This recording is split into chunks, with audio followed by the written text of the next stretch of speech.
I should be writing number 466, NaNoWriMo, day 26. But I've only got 50,000 words to go before the end of NaNoWriMo. I thought that it'd be easy, but it's not. Yeah, I've only got 50,000 words to go before the end of NaNoWriMo. I've got everything I need except the facts. Hi there. Welcome to I Should Be Writing, the podcast for wannabe fiction writers. I'm your host, Mur Lafferty. And we're getting near the end. Getting close to the Thanksgiving holiday. I think after the past couple of days, I am resigned to not hitting 50,000. My goal was to try to hit 4,000 for the rest of the week, but I did that on Sunday and not since. But I'm still having fun with the book and I'm still getting ideas, so I might as well keep going. But I hope you guys continue powering forward. I believe in you. When I was asking my friends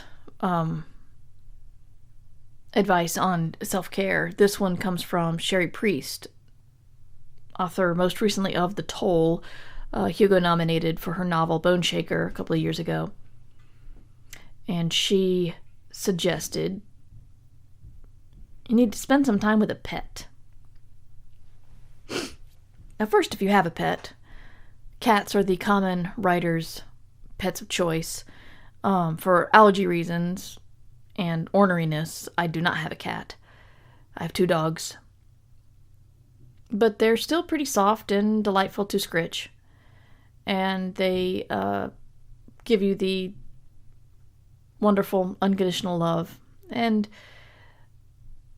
they bring you back into the real world with their needs, whether you like it or not. Sometimes you have to stop writing in order to let them outside or feed them. Or tell your kid to feed them. It's actually been proven that petting an animal lowers both your blood pressure and the animal's blood pressure. It helps everybody.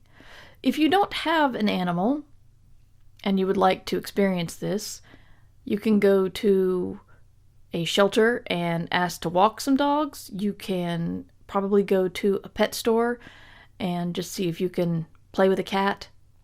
There are ways to get some furry animal companions. You can go to a friend's house. I'm sure you know a friend who has a animal of some kind.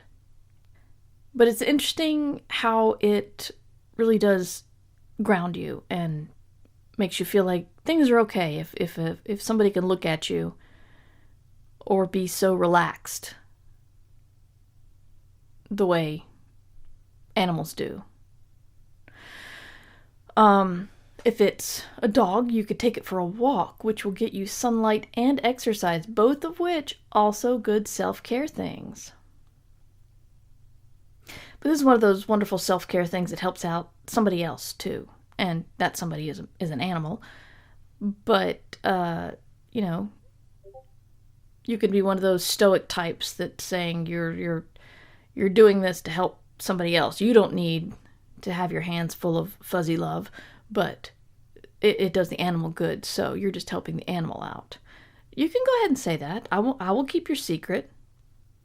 I think the importance of touch in our psyches is often overlooked, and people don't realize that sometimes they just need the touch of somebody who cares about them.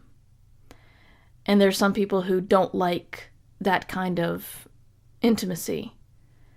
And I think for them, the companionship of an animal is very important, because you can still get that without bringing whatever issues you have of touching people.